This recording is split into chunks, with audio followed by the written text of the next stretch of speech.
नमस्कार, मी श्रुती राहुल बुलेटिन मध्ये आपलं स्वागत करते। माझ्या सोबत आहे आणि नमस्कार, मी सागर जोशी। आणि बुलेटिनच्या सुरुवातीलाच एक महत्त्वाची बातमी आहे। अखेर ड्रामा संपलाय। एकनाथ शिंदे उपमुख्यमंत्री पदाची शपथ घेणार आहेत। तर एकनाथ शिंदे आज उपमुख्यमंत्री पदाची शपथ घेणार आहेत। आमदारांकडून एकनाथ शिंदेंची मनधरणी करण्यात आमदारांना यश आलेलं आहे। तर एकनाथ शिंदे यांच्यासाठी राजभवनावर आता पत्र देखील जाणार आहे। त्यामुळे एकनाथ शिंदे आज देवेंद्र फडणवीस यांच्यासोबत उपमुख्यमंत्री पदाची शपथ घेणार आहेत।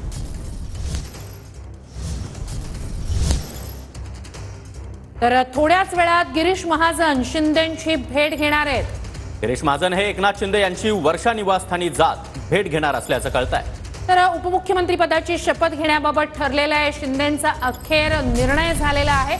त्यानंतर आता एक महत्त्वाची घडामोड, गिरीश महाजन शिंदेंची भेट घेणार आहेत। आणि या संदर्भात अधिक माहिती देण्यासाठी आमचे प्रतिनिधी दिनेश दुखंडे आपल्या सोबत आहेत। दिनेश, अखेर शिंदेंचं ठरलंय, गिरीश महाजन हे शिंदे भेटीसाठी पोहोचतायत।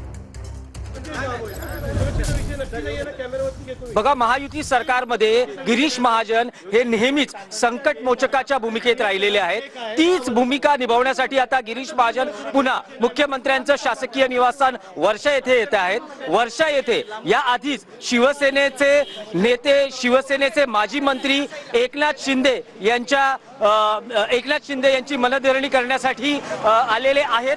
त्याचबरोबर आता गिरीश महाजन हे सुद्धा वर्षावर येत आहेत आणि तीच एक नाट्यमय घडामोड आपल्याला इथे वर्षाच्या परिसरात बघायला मिळते आहे। आता प्रतीक्षा आहे की गिरीश महाजन हे फडणवीस यांच्याकडून कोणता निरोप घेऊन येतात। हाय व्होल्टेज ड्रामा गेल्या 1 तासापासून सुरू आहे।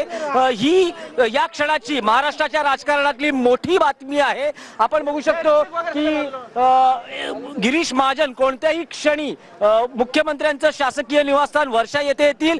एकनाथ शिंदे यांची मनधरणी करण्याचा प्रयत्न सुरू आहे। त्यांनी मंत्रिमंडळात असावं, त्यांनी उपमुख्यमंत्री पदाची जबाबदारी स्वीकारावी यासाठी शिवसेनेचे नेते आग्रही आहेत। स्वतः गिरीश महाजन पोहोचलेले आहेत।